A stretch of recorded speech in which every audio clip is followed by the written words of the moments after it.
دنابرا چیایم بلندن دورا آمیدیه دا پارچکا بحشتی سروشتی خوفشارتیه گلیه شیرانه سرناحیا دیرالوک الپارزگاه دوگه اگج دیارترین و بنابودنگترین جهن گشتیارین کردستانه که سحر و جوانی خو جزلالی و رنگی تایبت آوا خو وردگرید.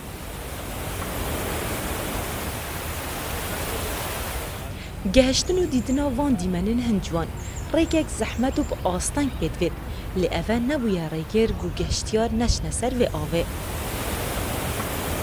اگر داد بید بزانی که سروش چند دیمن سر سرهنر درست بکد تنه جاره که ده سردانا گلی شیرانه که آمیدیه نبتنه آب کاشین و زلاله بلکو بویا اگر که سالانه به هزارهان گشتیار به نبه دوره.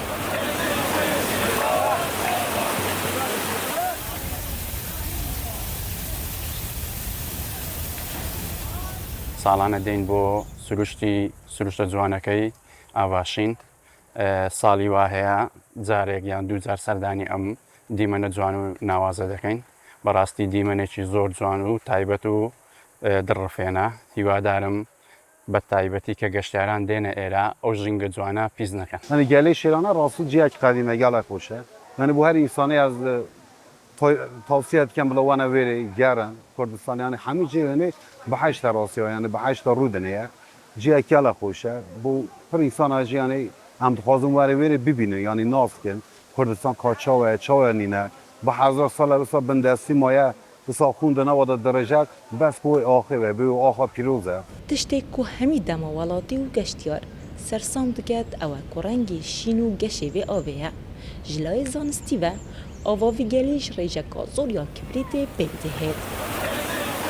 طبعا گلی شیرانه فو آواوی یا جدال آوا دیتر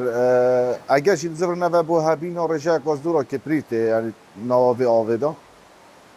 پلاستیش لانه تندرستیش داشتا مساف نکریه و مثلا شول نکریه بس حسب زانیاریت ما یعنی گره جارا خلک بسپورت وی مجال تندرستی دارم پشت راست کریه و کو اف آوه و کو چهار سریش تیتر کار اینام بو جلدی تایبتی هبین رجاق از دورا کپریت براستی آوا شینتر لکریه و جوانتر لکریه.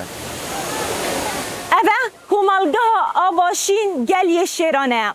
که درجایی آوه 3 کیلومترن که 14 هاوینگه لسرهاتینه آوا کرن روزانه پترج 3000 گشتیارا سردانا و هاوینگه هتکن که سال و سال رجا گشتیارا بلندتر لیت هت کد پار سال دا پترج 700,000 گشتیار هادبونه و دوره و اف سالا پیشبینی تیتا کرن که رجا گشتیارا بلندتر لی بید.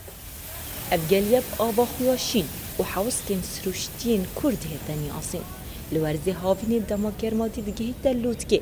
پلین گرماتی الویرا گلک نظم ترنو آوه هندا جوانه دیمنین گفرا دگل دارو دارستان دورو برین گلی اکش جوانترین وینین سروشتی دبر درست دگل. ریجین احمد دنگ امریکا دهوک